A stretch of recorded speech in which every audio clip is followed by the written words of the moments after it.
Ya, Anda kembali di Breaking News TV One, pemirsa. Kita masih menunggu bagaimana kemudian nanti penentuan sidang Isbat 1 Ramadan 1446 Hijriah yang akan berlangsung pada pukul 7 malam nanti. Tapi kembali kami akan ajak Anda berbincang bersama dengan Kiai Haji Amir Syah Tamunan, Sekjen MUI Pusat. Pak Amir Syah masih bergabung bersama kami, Pak Kiai.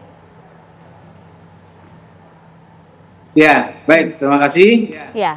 Jadi kembali kepada pokok soalan kita bahwa metodologi hisab dan ru'yah ini memang harus saling melengkapi atau saling memperkuat. Jadi tidak ada dikotomi antara hisab dan ru'yah. Untuk apa? Untuk mempertemukan dua pendekatan ini, maka dilakukan secara seksama, ya. Jadi kalau disebut misalnya Muhammadiyah hanya mengandalkan hisab, juga saya kira tidak pas, ya. Jadi sama-sama juga menggunakan ru'yah. Kenapa? Karena saya katakan tadi, kedua pendekatan ini saling memperkuat. Ini juga saya yakin pemerintah termasuk warga Nahdliyin juga saling memperkuat antara dua metodologi atau pendekatan ini. Yang menjadi soal adalah di saat cuaca mendung bahkan hujan seperti ini, ya, teknologi yang kita gunakan yaitu teknologi yang sederhana itu akan sangat sulit untuk melihat. Nah, karena itulah saya yakin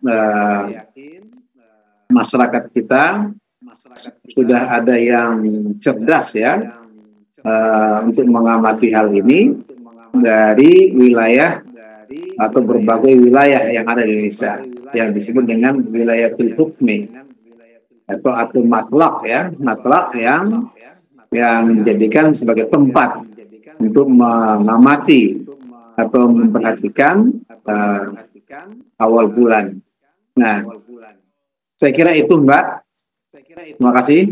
Pak Kiai, kalau kita lihat kan Muhammadiyah sudah menetapkan jadwal awal puasa Ramadan 1446 Hijriah pada Sabtu 1 Maret 2025. Sementara kalau kita lihat juga sudah ada umat muslim di tanah air yang melakukan puasa pada hari ini. Bagaimana kemudian kita sebagai umat muslim menyikapi perbedaan ini, Pak Kiai? Ya, andaikan ada perbedaan, maka disinilah diperlukan sikap arif dan bijaksana kita. Kenapa? Karena perbedaan itu sesungguhnya merupakan rahmat, ya. Rahmat kenapa? Karena di antara perbedaan itu tentu ada argumen-argumen yang bisa dijadikan alasan yang kuat, dijadikan sebagai bagian dari keyakinan. Namun demikian, seperti kita ketahui, 3 kategori yaitu ainul yakin, kemudian ilmu yakin, kemudian hakul yakin. Nah, untuk sampai kepada hakul yakin, maka tentu melalui proses apa yang kita sebut tadi dengan sikap yang arif dan bijaksana. Sebaliknya, jika ada sikap-sikap yang saling menyalahkan atau sikap yang membuat prasangka, ya, atau yang disebut dengan suuzon, maka saya kira itu kurang tepat, ya. Jadi kita harus mengedepankan sikap yang husnuzon. Kenapa? Karena sikap husnuzon ini akan melahirkan kebaikan yang justru menimbulkan suasana yang rukun, aman, dan damai.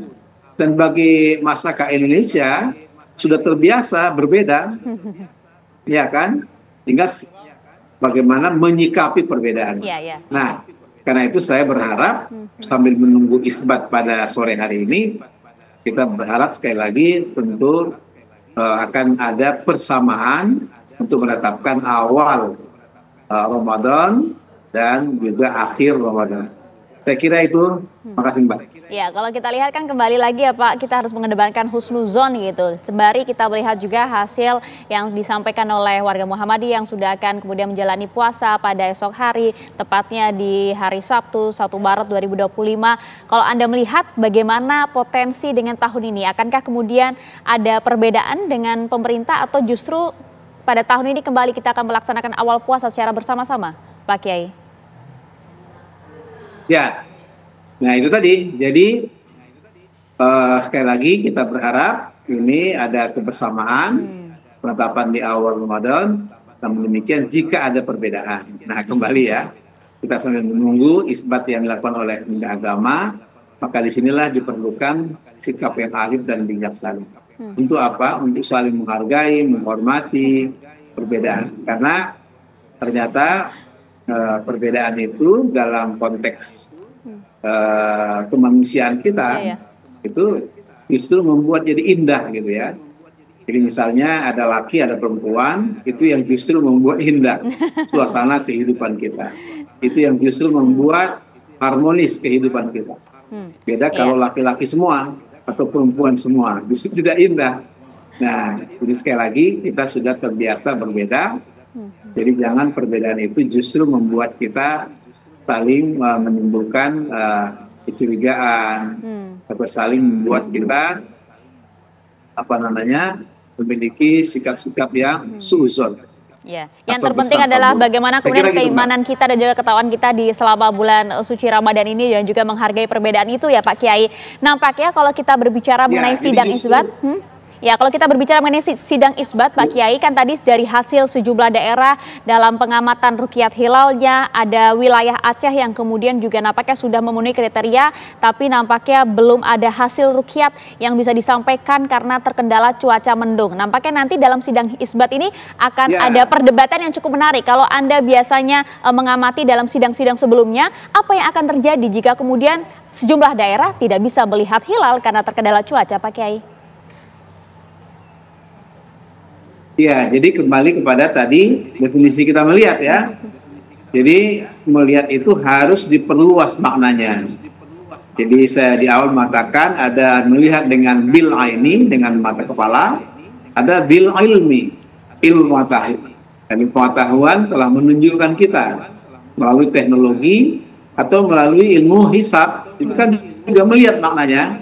Nah, ini yang justru saya katakan tadi tidak ada dikotomi. Melihat dengan cara hisab dan melihat dengan cara ru'yah. Nah, itulah yang saya maksud merupakan pendekatan integratif ya, atau pendekatan yang bersifat komprehensif, sehingga merupakan satu kesatuan yang tidak bisa dipisahkan. Tapi sekali lagi, ketika pemerintah menetapkan perbedaan misalnya, ya maka inilah sikap saling menghargai dan menghormati. Saya kira gitu Mbak. Baik Pak Kiai, kalau dalam sidang isbat Pak Kiai kemudian jika kemudian terjadi perdebatan begitu ya dalam hasil ruqyat yang dilaporkan dan juga hasil hisab yang dilaporkan, biasanya apa yang terjadi dalam sidang tersebut Pak Kiai? Ya, kalau terjadi perdebatan, yang penting menurut saya ya perdebatan menggunakan argumen-argumen yang rasional, argumen-argumen yang masuk akal, argumen-argumen yang kalau saya sering berdebat dengan satu persoalan misalnya, ya dengan hati dan kepalanya dingin lah gitu ya. Jangan perdebatan justru menimbulkan sebaliknya ya. Jadi sekali lagi perdebatan itu yaitu perdebatan yang menggunakan argumen-argumen atau dalil-dalil yang secara umum disebut dengan dalil nakli yang kita nukil dari Quran dan hadis Rasulullah SAW.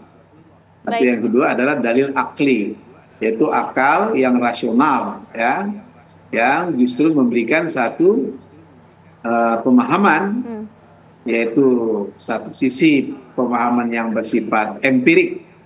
Empirik itu artinya berdasarkan fakta di lapangan, dan yang disebut yang kedua adalah bersifat normatif ya. Jadi antara empirik dan normatif ini harus saling mendekati Jadi Al-Quran itu harus didekati dengan cara yang rasional. Nah itu namanya pendekatan rasional yang masuk akal gitu ya. Sehingga 3 pendekatan secara normatif, secara akli dan secara empirik, fakta di lapangan ini harus saling melengkapi. Ya, kita nanti akan lihat ya Pak Kiai bagaimana kemudian nanti hasil dari sidang isbat yang akan diumumkan oleh Kemenak sekitar pukul 7 malam nanti. Terima kasih banyak atas waktunya bersama kami Pak Kiai Amir Syah Tamudan Sekjen MUI Pusat. Terima kasih Pak Kiai.